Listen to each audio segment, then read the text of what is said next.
Salut les amis, ça fait plaisir de vous retrouver.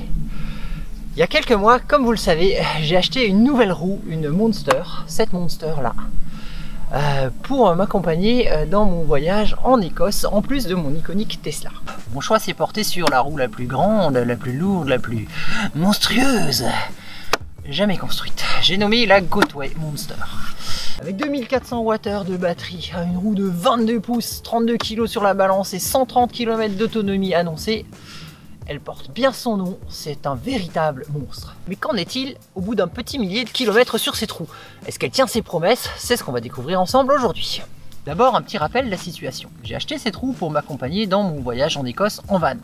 J'en attendais donc surtout de l'autonomie, autant que possible, car j'anticipais de ne pas pouvoir la recharger après chaque sortie. Et là-dessus, je peux vous dire que j'ai plutôt bien vu. Plus d'autonomie voulait donc dire pour moi plus de balades sur une charge, et non pas forcément des balades plus longues. J'apporte cette précision parce que bien souvent, la Monster est utilisée, notamment par des road trippers, pour faire le maximum de kilomètres sur une charge. Mais du coup, il faut recharger après chaque sortie quand même, et c'était précisément ce que je voulais éviter.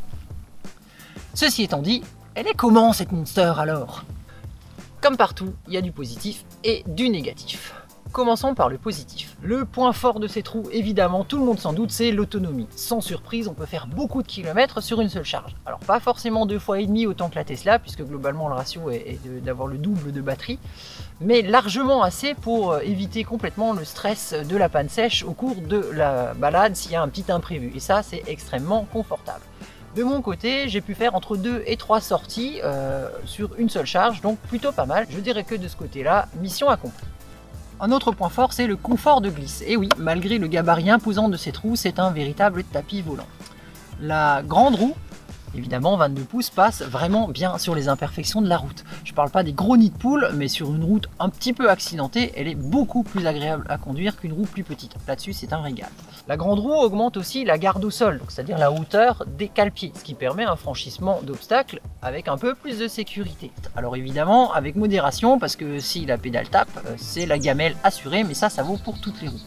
Enfin, les cale-pieds sont plus grands, ce qui améliore tout simplement le grip et le confort de glisse. Au niveau de la précision de pilotage, on a une roue qui est paradoxalement, malgré son gabarit, très souple après un petit peu d'adaptation. À petite vitesse, elle est extrêmement maniable, à condition d'engager quand même un peu plus son corps, parce que le poids, il faut le mettre en mouvement à un moment. À grande vitesse, c'est là qu'elle excelle littéralement, ça file droit, ça ne bronche pas. Attention quand même aux distances de freinage, mais ça on en repart après dans les points négatifs. Autre point où je trouve cette roue très aboutie, c'est le feu avant, qui est vraiment très efficace, qui éclaire bien la route, bien large. Il est vraiment utilisable pour s'éclairer et pas seulement pour être vu. Extrêmement pratique. Le coupe-circuit, alors je trouvais ça un petit peu gadget au départ, mais finalement à l'usage, quand on a une petite volée de marche ou un petit obstacle à franchir et qu'il faut soulever la roue, parce que oui ça arrive, et c'est quand même extrêmement pratique de ne pas avoir à la débrancher, à la rallumer, surtout que ça fait beaucoup de bruit avec le haut-parleur. Bon, bref, le coupe-circuit est assez utile. Le haut-parleur, lui, permet alors certes d'écouter de la musique, mais la qualité n'est pas folle. Par contre, ça permet de mettre le guidage GPS dessus et donc de libérer les yeux du téléphone et de regarder la route plutôt que le téléphone, ce qui est bien mieux pour l'aspect sécuritaire. Et comme il fonctionne sur les batteries de la roue, il est toujours chargé. Pas de panne sèche sur le haut-parleur en plein milieu de la cambrousse. Bon c'est pas mal finalement. Et maintenant, les points négatifs. Alors il y en a quelques-uns, bon certains sont à mon sens assez objectifs, d'autres relèvent certainement plus de mon sentiment et de mon utilisation personnelle, donc prenez-les peut-être avec un petit grain de sel, bon voilà, vous êtes prévenus. Premier point négatif pour moi et le plus important, la lenteur de charge. À l'origine, il faut savoir que la Monster vient avec un chargeur d'1,5 ampère. Charger 2400 Wh à 1,5 ampère, ça vous met à peu près 24 heures, à la louche. J'appelle ça une grosse blague, c'est complètement pas utilisable. De mon côté, j'utilise un chargeur de 5 ampères, ce qui permet de descendre la durée d'une charge complète à 6 heures, 6 heures et demie selon. C'est mieux, mais c'est quand même encore relativement long et je suis persuadé que vu la configuration de batterie, on pourrait faire quelque chose de beaucoup plus performant, mais là c'est clairement au constructeur d'agir et il s'en est pas privé de ne pas le faire. Ce qui est dommage. Deuxième point négatif, c'est lié à la taille de la roue et la puissance du moteur. Je ne vais rien vous apprendre en disant qu'un moteur sur une gyro rouge sert à 3 choses. Tenir le pilote en équilibre, avancer et freiner. Jusque là tout le monde est d'accord. Pas de frein mécanique comme sur un vélo ou un scooter. Conséquence de quoi, eh bien la Monster avec sa roue très grande souffre un petit peu de ça et propose des accélérations et surtout des freinages beaucoup plus mous, d'autant plus si la route est en pente. C'est vraiment quelque chose dont il faut avoir conscience et qu'il faut prendre en compte dans son pilotage parce que c'est totalement différent par exemple d'une roue plus petite comme la Tesla qui freine beaucoup plus nerveusement. Là, il faut vraiment anticiper longtemps sous peine d'avoir une conduite clairement à risque. Je pense qu'un moteur plus puissant serait vraiment bienvenu sur cette machine. Un autre point faible, c'est l'absence complète de feu arrière. Je parle d'un feu arrière rouge pour signaler sa position, non pas du petit bandeau de LED multicolore qui ne sert strictement à rien sur la visibilité de la roue. Dommage, Goodway en a des bons qui mettent sur les MSX, mais là-dessus, on n'y a pas droit. C'est vraiment dommage. Un autre point négatif pour moi concerne l'absence de trolley. J'utilise ma roue certes pour faire des balades, mais aussi dans la vie quotidienne pour aller faire des courses, des démarches à droite et à gauche, enfin voilà, c'est mon petit véhicule. Et souvent dans ces cas-là, eh bien, il faut pouvoir prendre sa roue avec soi et la pousser confortablement et de façon fiable, sans être un quasimodo accroupi sur sa roue. Alors je sais, c'est une roue lourde, c'est compliqué à mettre un trolley là-dessus, mais hé, elle n'est pas gratuite non plus, on peut s'attendre à un minimum de conception. Bref, Goodway, là, ils ont du boulot.